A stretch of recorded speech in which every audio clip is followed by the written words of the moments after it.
खुलुमबाय दिनै जों बेवहाय अल BTR LP UP TET pass एसोसिएशननिफ्राय जोङो मोनसे 3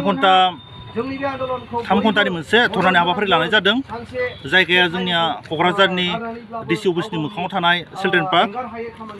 दिनै जों बेवहाय धरना लानो गोनां जादों मानोना दिनैसिम BTR आव LP UP TET पास खालामनाय केन्डिडेटफोरनि थाखाय जा लांदां मासि दङ स्कुलफोराव बेफोरखौ BTR सरकारा दिहुननानै होआखै।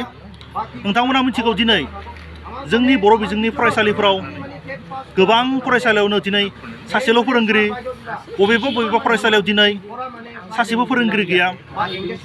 दा बेफोरखौ मिथिनानैबो जोंनि BTR सरकारा मानोहाय जोंनो दिनै टिचार रिक्रुटमेन्टनि थाखाय एडभार्टाइज होनो हायाखै बेखौ जोंनियाव सोंथि जादों।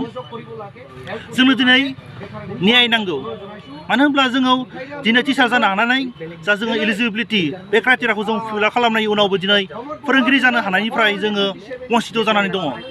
नोंथांमोना मिथिगौ थांनाय एप्रिलनि 15 तारिखआव कार्बि आलं सरकारा टेट पास खालामनाय बिजाथिफोरनोहाय टिचार रिक्रुटमेन्ट होनो हादों।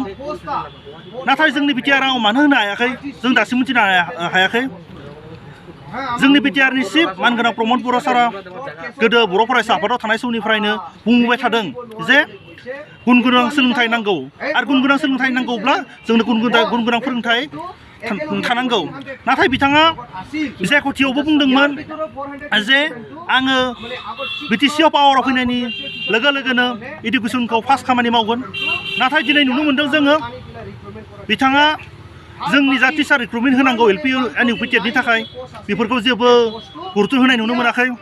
जों दुखु मोनदों दिनै आसामा खेबथाम होलांबाय रिक्रुटमेन्ट, नाथाय जोंनि BTC आव खेबसेबो जानो थाङाखै। नै दा बावै 2022 मायथाइयावबो आसामा आरोबाव फिन हिउज मोनसे 9000 टिचार रिक्रुटमेन्ट होनो थांगासिनो दङ। नाथाय जोङो दुखुजों फोरमायनो गोनां जादों दिनै जों मोनथाय टिचार रिक्रुटमेन्ट मोनथाय थानायनि उनावबो जोङो दिनै टिचार जानो हायाखै। दिनै बेफोरखौनो दुखु मोननानै जोङो फिन खेबसेबाव दिनै धरनानि हाबाफारि लादों। जोङो थांनाय 25 मार्चआवबो BTC सेक्रेटारिनि लांगोनायावहाय मोनसे 2 घन्टानि धरनानि हाबाफारि लादोंमोन।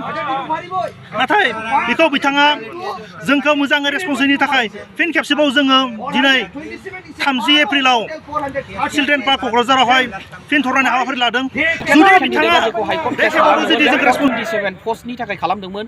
बे 427 पस्टआ जाबाय जाय BTC आव 6 मान्थस कन्ट्रेक्चुएल टिचार दं बिनि थाखायसोमोन बे पस्टआ मेनलि। दा सीटेट केन्डिडेटखौ एप्लाइ खालामनो होयैनि थाखाय बिसोर केस खालामदोंमोन सीटेट केन्डिडेटआ। खिन्थु आसामावबो सीटेट केन्डिडेटखौ लाखायाखै। दा BTR आव मा हिसाबै सीटेट केन्डिडेटखौ लानो, बेथ' खुनु जुक्तिबद्ध पद मथे माने खुनु सिस्टेमेटिकलि जाया बे सीटेट केन्डिडेटखौ लानांगौ बुंनानै। ओंखायनो जों दिनै आसाम टेट जानाय केन्डिडेटफ्रा मानि थाखाय डिप्राइभ जानांगौ बे सीटेट केन्डिडेटनि थाखाय जोंना दाबिया बेसो। जों सरकारखौ बेखौनो बुंनो सानो दे 427 जे पस्ट दं बिनि बादै जेसेबां पस्ट दं बाखि पस्टआव मिनिमाम मोर देन 2000 प्लास पस्ट दं, 3000 बिदि। दा बेफोर पस्टखौथ' गभर्नमेन्टआ रिलिज खालामनो हायो बे केस जानाय पस्टखौ बन्द' खालामनानै। दा जों सरकारखौ बेखौसो खावलायनो। जों दा 2021 आव 5956 दं टेट क्वालिफाइड जानाय, प्लास 2019 निबो टेट क्वालिफाइड जानाय दं बहुत बिदिनो मोर देन 2000 प्लास। क्वालिटी इडुकेशननि खोथा मथनबा NCT नि गाइडलाइन मथन जे 2010 नि NCT नि गाइडलाइन सासे टिचारखौ रिक्रुटमेन्ट खालामनो बेनो जे क्वालिफिकेशन नांगौ बे क्वालिफिकेशना DLED बो थानांगौ, प्लास बियो टेटआवबो क्वालिफाइड जानांगौ, प्लास ST ना 45% थानांगौ, प्लास जेनेरेलना मोर देन 50% थानांगौ HS आव। होमबासो बिसोर टेट एग्जामाव जिरायनो मोनो, प्लास बिसोर विदाउट मानि DLED पास विदाउट मानि टेट क्वालिफाइड बिसोरखौ टिचार रिक्रुटमेन्ट खालामनाय जाया NCT गाइडलाइन मथन। ओंखायनो जों जोंनि BTC सरकारखौबो सानो दे NCT गाइडलाइनखौ फल' खालामनानै टिचार रिक्रुटमेन्टखौ लानांगौ। मानोना रिसेन्टलि जों नुनो मोन्दों कार्बि आलं अट'नमास काउन्सिलावबो टेट क्वालिफाइड केन्डिडेटफोरनो रिक्रुटमेन्ट होबाय। दा जोंनि BTR सरकारा मानो टेट क्वालिफाइड केन्डिडेटफोरनो रिक्रुटमेन्ट होनो हाया। प्लास जों बेखौनो सानो दे क्वालिटि इडुकेशननि खोथा बुंबा क्वालिटि टिचारखौ माने रिक्रुटमेन्ट खालामनांगौ। क्वालिटि टिचारखौ रिक्रुटमेन्ट खालामाबा क्वालिटि इडुकेशना बे बुंनायनि खोथाया फैया। सरकारा जुदि जोंनि जेंनाखौ माने सुफुंनो जुदि हाया जों बेखौनो सानदों दे जोंथ' नेक्स्टआव जों दिसपुर गुवाहाटि लास्ट गेटआवबो जों धरना लागोन, प्लास जों हायोबा जों दिल्लीयावबो जों धरना लायगोन। जों दा बेखौनो सानदों जे इडुकेशन मिनिस्टार गभर्नमेन्ट अफ इन्डियानि बे धर्मेन्द्र प्रधान सारखौबो जों मिट खालामनो बेखौबो सानदों जुदि सरकारा जुदि जोंनि BTC सरकारा जेबो एक्सन लाया।